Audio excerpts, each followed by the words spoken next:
सुप्रभात बच्चों। आज मैं क्लास 5 से हिंदी पढ़ाने जा रही हूँ।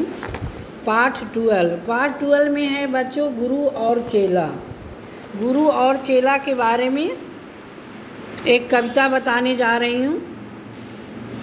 उसमें बच्चों यह कविता में एक ऐसी नगरी का वर्णन किया है। पहले थोड़ा इसके बारे में कुछ परिचय हम आपको बता दें।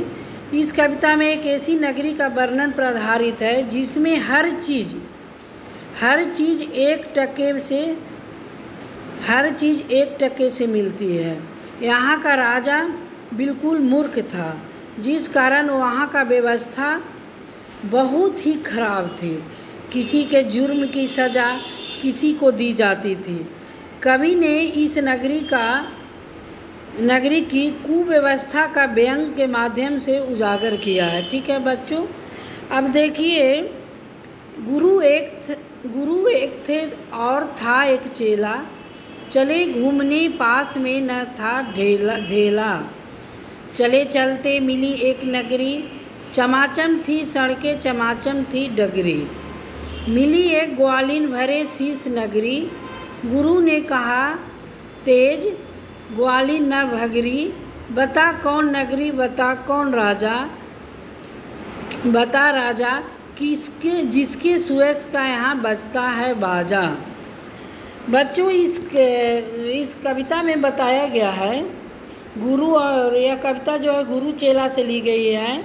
और इसमें बताया गया है कि एक गुरु और एक चेला दोनों थे और दोनों घूमने के लिए निकले थे। ठीक है, लेकिन उनके पास एक भी धेला न था। यानी धेला का मतलब हुआ पैसा, एक ही पैसा नहीं था।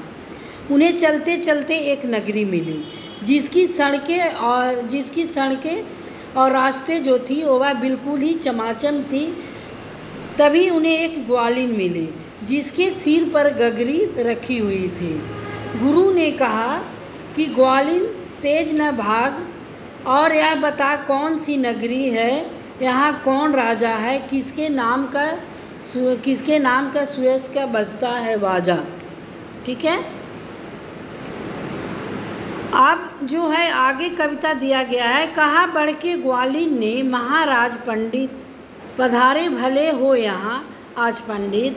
यहाँ अंधेर नगरी है अनबुझ राजा, टकेसिर भाजी टकेसिर खाजा। ठीक है, गुरु ने कहा जान देना नहीं है, मुसीबत मुझे मोल लेना नहीं है। न जाने कि अंधेर हो कौन क्षण में यहाँ टिका रहना समझता न मन में। ठीक है, अब बच्चों इसमें बताया गया इस कविता में कि ग्वालिन ने गुरु से कहा कि महाराज भले ही आप यहाँ आए हो, लेकिन यह अंधेर नगरी है और यहाँ का राजा बिल्कुल ना समझ है। यहाँ भाजी और खाजा सब कुछ टके सिर मिलता है, रबड़ी मलाई भी टके सिर मिलती है ना। यह सुनते ही गुरु ने कहा मुझे मुसीबत मोल नहीं लेनी है और न ही अपनी जान को देनी है। इस अंधेर नगरी में किस क्षण क्या हो सकता है, इसीलिए मेरा दिल यहाँ रहने को नहीं समझता। ठीक है, अब आगे जो कविता दिया गया है, गुरु ने कहा किंतु चेला न माना। गुरु विवश हो पड़ा लौट जाना। गुरु रह गए किंतु चेला यही सोचता हूँ। गुरु जी चले गए, रह गया किंतु चेला यही सोचता हूँगा मोटा अकेला। ठीक है, चला हाट देखने को आज चेला, जो देखा वहाँ पर अजब रेल पेल। टकेसिर हल्दी टकेसिर जीरा टकेसिर ककड़ी टकेसिर खीरा। बच्चों, इसमें बताया गया है कि गुरु जी ने चेले को उस नगरी से वापस चलने को कहा था, लेकिन चेला न माना, जिस कारण गुरु जी को मजबूर होकर वापस लौटना पड़ा। गुरु तो वापस चले गए लेकिन चेला वहीं रह गया वह सोच रहा था कि यहाँ अकेला रहकर मैं खूब मोटा हो जाऊंगा। फिर वह बाजार घूमने के लिए चल दिया, लेकिन बाजार में देखा कि वहाँ बहुत अधिक भीड़ थी। आज साथ ही वहाँ हल्दी, जीरा, ककड़ी, खीरा सभी कुछ टके से मिल रही थी। ठीक है, टकेसर रबड़ी, टकेसर मलाई, बहुत रोज उसने मलाई उड़ाई। सुनो और आगे फिर हाल ताजा, थी अंधेर नगरी, था अनबुझ राजा। बरसात था पानी, चमकती थी बिजली, बरसात आई दमकती थी बिजली, गरजते थे बादल, चमकती थी बिजली, थी बरसात गहरी, धमकती थी बिजली। अब बच्चों इसमें बताया गया है कि अंधेर नगरी में रबड़ी, मलाई, टकेसर मिलती थी। ठीक है, इसीलिए चेला ने कुछ दिनों खूब मलाई खाई। इस अंधेर नगरी का बिल्कुल राजा न समझ था। आगे का ताज़ा हाल यह है कि यहाँ बरसात के मौसम में खूब पानी बरसता था और बिजलियाँ भी बहुत चमकती थी। उस नगरी में बिजली की चमक के साथ बादल भी गरजते थे। इस कारण यहाँ बारिश बहुत भारी होती थी। अब आगे देखिए, गिरिराज की एक दीवार, जहाँ राजा पहुँचे तुरंत ले सवारी, झपट संतरी को डपट कर बुलाया, गिरी क्यों यह दीवार, किसने गिराया। ठीक है, कहा संतरी ने, महाराज साहब न इसमें खता मेरी न मेरा कर्तव्य, यह दीवार कमज़ोर पहले से बनी थी, इसी से गिरी है, न मोटी घनी थी। ठीक है, अब बच्चों इसमें बताया गया है कि अंधेर नगरी की एक दीवार गिर गई, इसलिए वहाँ के राजा तुरंत उस जगह पर पहुँच गए। उसने सिपाही से को जल्दी से डांट कर बुलाया, उससे कहा कि यह दीवार क्यों गिर गई। तब उसने, इसे किसने गिराया। संतरी ने फौरन कहा कि आज इस दीवार के गिरने में मेरा कोई हाथ नहीं है, नहीं मैं ऐसी कोई भूल है इससे दीवार गिरी हो। यह दीवार पहले से ही कमज़ोर बनी थी, इस कारण यह दीवार गिर गई। वैसे भी दीवार मोटी थी तथा मजबूत नहीं थी, इस वजह से। ठीक है, अब है आगे देखिए, इस कविता में दिया गया है खता कारीगर की महाराज साहब, है ना। अब वो जो था संतरी ने बताया कि खता जो है वह कारीगर का है, कारीगर का है साहब, न खता मेरी न मेरा कर्तव्य। बुलाया गया कारीगर को झट यहाँ पर बिठाया गया, कारीगर झट वहाँ पर। कहा राजा ने कारीगर को सजा दो, खता इसकी है आज इसको कजा दो। यह कारीगर ने जरा की न देरी, महाराज इसमें खता न कुछ मेरी। अब बच्चों सिपाही दीवार गिरने का इल्ज़ाम में कारीगर पर लगते हैं।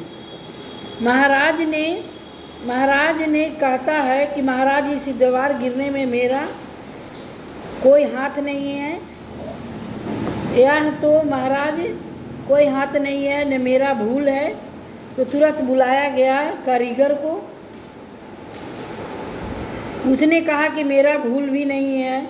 राजा ने कहा किसको सज़ा दूं, क्योंकि इसने भूल की है।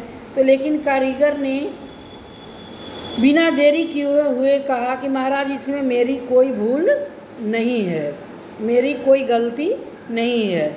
यह मिस्त्री भी की गलती या उसी की शरारत, किया गारा गीला उसी की या गफलत। कहा राजा ने जल्द मिस्त्री बुलाओ, पकड़कर उसे जल्द फांसी चढ़ाओ। अब आगे देखिए बच्चों, जो बताया गया है, चला आया मिस्त्री हुई न कुछ देरी, उसने कहा इसमें खता कुछ न मेरी। यह गलती जिसने मशक को बनाया ज़्यादा ही जिसमें थी पानी समाया।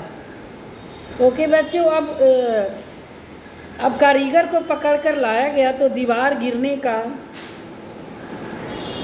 गिरने का इल्ज़ाम जो है मिस्त्री पर लगाया गया। कारीगर ने मिस्त्री को लगाया तो वह कहने लगा कि मिस्त्री ने गारा ज़्यादा गीला कर दिया, इसी कारण से यह गलती हुई। राजा ने मिस्त्री को जल्दी बुलाने को कहा और उसे फांसी को चढ़ाने को कहा। मिस्त्री बिना देरी किए हुए राजा के सामने आया और बोला, महाराज इसमें मेरी कोई गलती नहीं है, गलती तो मंत्री का है, जिसने इतनी बड़ा मशक बनाया जिस कारण उसमें ज़्यादा पानी भर आया। मशक वाला आया कुछ न देरी, कहा उसने इसमें खता कुछ न मेरी, या मंत्री की गलती है, मंत्री की गफलत, उन्हीं की शरारत, उन्हीं की है हिकमत। ठीक है, आगे है, बड़े जानवर का था चमड़ा दिलाया, चुराया न चमड़ा मशक को बनाया, बड़ी है मशक खूब भरता है पानी, ये गलती न मेरी, ये गलती वीरानी।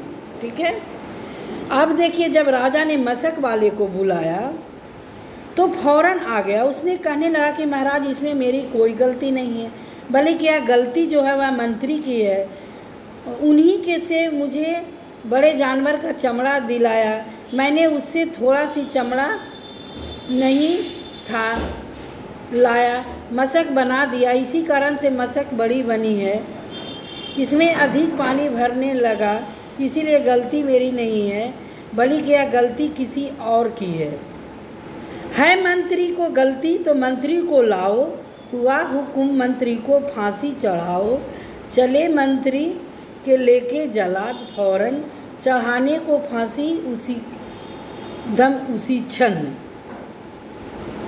मगर मंत्री का इतना दुबला दिखता था, न गर्दन में फांसी का फंदा था आता, कहा महाराज ने जिसकी मोटी हो गर्दन, पकड़कर लाओ उसे फांसी दो उसी क्षण।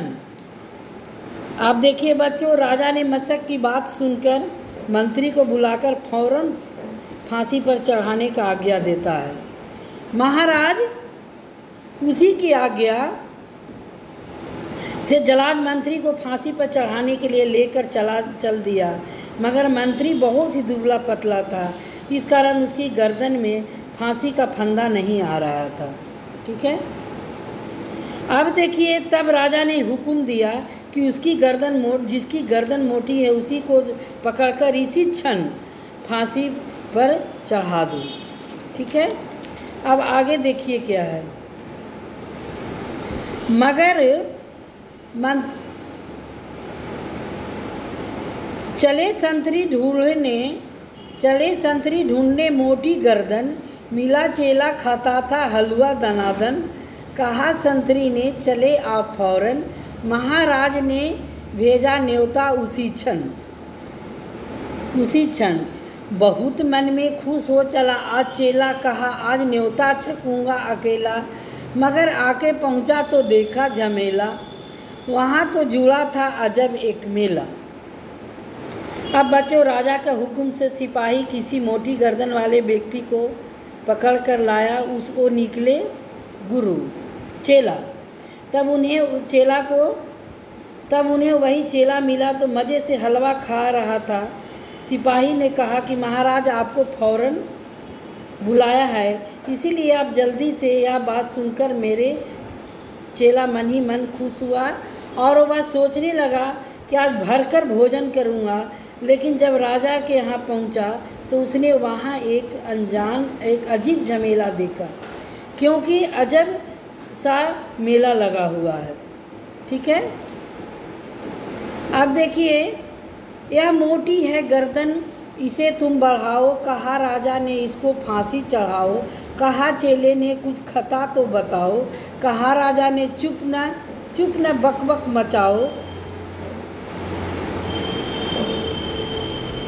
मगर था न बुद्धू था चालाक चेला, वह कि चेला जो था बहुत ही चालाक था, मचाया बड़ा ही वह झमेला, कहा पहले गुरु के दर्शन कराओ, मुझे बाद में फांसी चढ़ाओ। ठीक है। जब चेला राजा के सामने पहुंचा तो राजा ने कहा कि इसकी गर्दन काफ़ी मोटी है, इसीलिए इसे जल्दी से फांसी पर चढ़ा दो। तब चेले ने अपनी गलती पूछी, लेकिन राजा ने उसे डांटते हुए कहा कि चुपचाप हो जाओ, बकबक मत करो। मगर चेला बुद्धू नहीं था, बल्कि वह समझदार था, इसीलिए वहाँ बड़ा झमेला कर दिया। वह कहने लगा कि पहले गुरुजी के दर्शन कराओ, फिर चाहो मुझे फांसी पर चढ़ा दो। अब गुरुजी बुलाए गए झट वहाँ पर गुरुजी बुलाए गए झट वहाँ पर रोता था चेला खड़ा था। जहाँ पर गुरुजी ने चेले को आकर बुलाया, तुरंत कान में मंत्र गुनगुनाया। झगड़ने लगे, फिर गुरु और चेला मचा उनमें धक्का, बड़ा रेल पेला। गुरु ने कहा फांसी पर मैं चढ़ूँगा, कहा चेले ने फांसी पर मैं चढ़ूँगा। अब चेले की प्रार्थना पर गुरुजी को जल्दी बुलाया और गुरुजी वहीं गए। वहाँ चेला खड़ा रो रहा था। उन्होंने चेले को अपने पास बुलाया, उसके कान में कुछ बोला। उसके बाद गुरु चेला आपस में झगड़ने लगे, दोनों धक्का मुक्की होने लगी। ठीक है। और गुरु ने कहने लगे कि फांसी पर मैं चढ़ूँगा, तो चेला कहता है कि फांसी पर मुझे चढ़ाओ। ठीक है। हटाए न हटते अड़े, ऐसे दोनों छुटाए न छूटते लड़े, ऐसे दोनों बढ़े। राजा फौरन कहा बात क्या है। गुरु ने बताया कर्मात क्या है। चढ़ेगा जो फांसी मुहूर्त ऐसी, न ऐसी मुहूर्त बनी बढ़िया जैसी। वह राजा नहीं चक्रवर्ती बनेगा, संसार का छत्र उस पर तनेगा। अब गुरु और चेला आपस में लड़ने लगे, तो दोनों हटाने पर भी नहीं हट रहे थे और एक दूसरे को छोड़ ही नहीं रहे थे। तब राजा ने आगे बढ़कर उनसे पूछा कि आखिर बात क्या है। ठीक है। तो गुरु ने राजा से बताया कि इस समय फांसी पर चढ़ने का बहुत अच्छा समय है। जो इस समय फांसी पर चढ़ेगा वह चक्रवर्ती सम्राट राजा बन जाएगा और पूरे संसार पर उसका छत्र तन जाएगा। ठीक है। कहा राजा ने बात सच गर यही, गुरु का कथन झूठ होता नहीं। कहा राजा ने फांसी पर मैं चढ़ूँगा, इसी दम फांसी पर मैं भी डटूँगा। चढ़ा फांसी पर राजा, बजा खूब बाजा, प्रजा खुश हुई मरा मूर्ख राजा। बजा खूब घर घर बधाई का बाजा, थी अंधेर नगरी अनबुझ राजा। बच्चों, इसमें जो गुरु और फांसी के शुभ मुहूर्त के बाद सुनकर राजा ने कहा कि गुरु की बात कभी झूठ नहीं होता है, इसीलिए फांसी पर मैं चढ़ूँगा। फिर राजा पर फांसी पर चढ़ गया, जिस कारण राजा को खूब बाजा बजा। राजा मरने से प्रजा भी बहुत खुश हुई और घर घर बधाई का बाजा बजा, क्योंकि वह अंधेर नगरी थी और वहाँ का राजा जो था बिल्कुल ही मूर्ख था। अब आगे प्रश्न उत्तर की चलें बच्चों। टके की बात। टका पुराने ज़माने का सिक्का था। अगर आजकल सब चीज़ 1 रुपये मिलेगा तो उसे किस तरह के फ़ायदे और नुकसान होंगे। बच्चों, अगर आजकल सब चीज़ें 1 रुपये मिलने लगेंगे तो इससे सभी ग्राहक को फ़ायदा होगा कि उन्हें सभी चीज़ें टके से मिलेंगे, लेकिन दुकानदारों तथा विक्रेताओं को नुकसान होगा, क्योंकि उन्हें हर चीज़ 1 रुपये किलो बेचनी पड़ेगी। भारत में कोई चीज़ खरीदने बेचने के लिए रुपये का इस्तेमाल होता है। बांग्लादेश में टके का रुपया और टका क्रमशः भारत और बांग्लादेश की मुद्राएं हैं। नीचे दिए लिखे देश की मुद्राएं कौन सी हैं। सऊदी अरब में कौन सी मुद्रा चलती है, जापान में, फ्रांस में, इटली में, इंग्लैंड में, यहाँ कौन कौन मुद्राएं चलती है, इसको बताना है। बच्चों, इसका उत्तर जो होगा, देश और मुद्राएं लिखें। सऊदी अरब में दिनार और रियाल चलता है, जापान में येन चलता है, फ्रांस में यूरो, इटली में यूरो और लीरा, इंग्लैंड में पाउंड और स्टर्लिंग चलता है। अब आ जाइए कविता की कहानी। कविता की कहानी, इस कविता की कहानी अपने शब्दों में लिखो। बच्चों जो अभी आप कविता पढ़े हैं उस कहानी को आपको अपने शब्दों में लिखना है। कहानी की शुरुआत में एक नगरी और गुरु के चेले में आने से होती है, ठीक है। तो इस कहानी का अपने शब्दों में लिखो, ये आप खुद कर सकते हैं। दूसरा क्वेश्चन है, क्या तुमने कोई ऐसी कहानी या कविता पढ़ी है जिसे सूझबूझ से बिगड़ा काम हो, उसे अपनी कक्षा में सुनाओ। बच्चों इसका जो आंसर होगा, पहले हम पहला का ही बता देते हैं कि इस कविता की कहानी में अपने शब्दों में लिखो। बच्चों इस कविता को कहानी आप अपने शब्दों में लिखिएगा कि कहानी की शुरुआत अंधेर नगरी से में गुरु चेले के आने से होती है। दोनों एक साथ आते हैं, लेकिन वहाँ पहुँचने पर उन्हें पता चलता है कि अंधेर नगरी है। यहाँ एक साथ आते हैं, लेकिन यहाँ का राजा जो है बिल्कुल ही मूर्ख है। यह सुनकर राजा गुरु चेले को उस नगरी से फ़ौरन वापस चलने को कहता है, ठीक है। लेकिन उस नगरी में हर चीज़ टके से मिलती थी, तो यह जानने के बाद चेला वहाँ जाने से मना कर देता है। तब गुरु अकेला ही वहाँ से चला जाता है। चेला वहीं रहकर खाने पीने में मज़ा उठाने लगता है। उस नगरी में खीरा, ककड़ी, रबड़ी, मलाई जैसे सारी चीज़ें टके से मिलती थी। लेकिन एक दिन नगर का दीवार गिर जाती है। तब राजा उसके दोषी को पकड़कर लाने को हुक्म देता है। तो दोषी के रूप में संतरी, कारीगर, मिस्त्री, मशक वाले मंत्री आदि को पकड़कर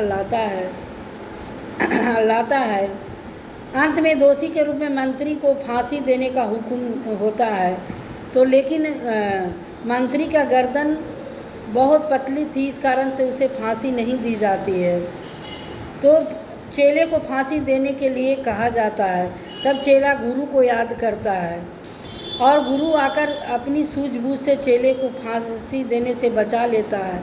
साथ ही अपनी मूर्खता के कारण अपनी राजा स्वयं ही फांसी पर चढ़ जाता है।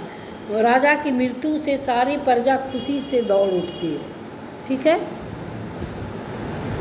दूसरा क्वेश्चन है कि क्या तुमने कोई ऐसी कहानी या कविता पढ़ी जिसे सूझबूझ से बिगड़ा काम हो, तो सुनाओ। बच्चों इसमें कोई भी आप कहानी लिख सकते हैं जिससे सूझबूझ से बिगड़ा हुआ काम संभल जाए। जैसे देखो, एक बार एक शेर खरगोश को खाने के लिए अपने पास बुलाया। पहले तो खरगोश वहाँ से जाने से डरा था, ठीक है। उस कारण डर गया, फिर हिम्मत करके उसके पास चला गया। वह शेर उससे देर से आने से कारण पूछा, तो उसने कहा कि महाराज, रास्ते में मुझे आपसे भी बड़ा शेर मिला था, तो इसी रोक लिया। सुनकर राजा शेर को बड़ा क्रोध आया। उसने खरगोश के स्थान पर दिखाने को कहा जहाँ शेर मिला। खरगोश उसे अपने साथ एक कुएं के पास ले गया और कुएं की तरफ इशारा किया। तब कुएं झांक कर देखा तो अपनी परछाई दिया, तो दूसरा शेर समझने लगा और गुस्से से दहाड़ने लगा। उसकी आवाज़ कुएं से गूंजकर वापस आई। उसने सोचा दूसरा शेर दहाड़ रहा है। गुस्से में वह छटपटाकर कुएं में कूद गया। इस प्रकार खरगोश ने अपनी सूझबूझ से अपनी जान बचाई। इस कविता को ध्यान से पढ़कर, अगला क्वेश्चन है तीसरा, ध्यान से पढ़कर अंधेर नगरी के बारे में कुछ वाक्य लिखो। बच्चों इसका आंसर होगा, अंधेर नगरी के सड़कें चमाचीन थी। अंधेर नगरी के राजा सभी चीज़ें बहुत सस्ती मिलती थी। अंधेर नगरी में किसी की दोस्त किसी की सज़ा मिलती थी। अंधेर नगरी में खूब बारिश होती थी, बिजलियाँ चमकती थी। ओके। चौथा प्रश्न, क्या ऐसे देश को अंधेर नगरी कहना ठीक है? अपने उत्तर का कारण भी बता सकते हो, बताओ। हाँ, ऐसे नगरी को अंधेर नगरी कहना ठीक है, क्योंकि यहाँ का शासन व्यवस्था, व्यापार व्यवस्था, दंड विधान बिल्कुल गलत था। चारों ओर अराजकता का माहौल था और यहाँ का राजा निहायत मूर्ख था। कविता की बात, प्रजा खुश हुई, मरा मूर्ख राजा। अंधेर नगरी का प्रजा मरने के बाद क्यों खुश हुई? अंधेर नगरी का राजा के मरने के बाद इसलिए खुश हुई क्योंकि राजा की राज व्यवस्था बिल्कुल खराब थी। यदि वे राजा परेशान थे तो उन्होंने उसे खुद क्यों नहीं हटाया? आपस में चर्चा करो। इसका आंसर हो जाएगा बच्चों कि राजा ने प्रजा को खुद इसलिए हटाया क्योंकि उस समय राजा को महत्व था, इसलिए अधिक था। शासन ही सर्वोपरि होता है, उसकी आज्ञा और सब उसकी आज्ञा को मानता था। गुरु का कथन झूठ नहीं होता। गुरु जी ने क्या बात कही थी? ठीक है, गुरु जी ने कहा था कि मुहूर्त फांसी पर चढ़ने के लिए शुभ है। राजा यह बात सुनकर फांसी पर लटक गया। तुम्हारे विचार से गुरु जी को यह बात कही क्या यह सच थी?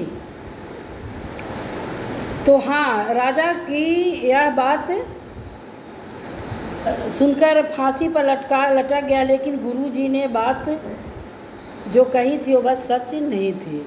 गुरु जी की यह बात सुनकर सही किया है गलत, आपस में चर्चा करो। गुरु जी यह बात कहकर सही किया क्योंकि उस झूठे से उन्होंने अपने निर्दोष शिष्य को जान बचाई। अलग तरह से अगर कविता ऐसा शुरू हो तो आगे किस तरह से बढ़ेगी? बिजली और उसकी सहेली थी बदली। तो बच्चों इसका उत्तर होगा थी बिजली उसकी सहेली बदली, बरसता था पानी चमकती थी बिजली, गरजते थे बादल दमकती थी बिजली, थी बरसात गहरी दमकती थी बिजली। क्या होता? मंत्री की गर्दन फंदे के बराबर होती तो क्या होता?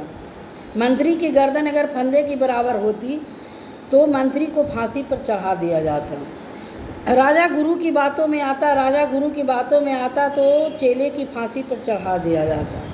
अगर संतरी कहा कि दीवार इसलिए गिरी क्योंकि पोली थी तो महाराज को किस को बुलाते, आगे क्या होता?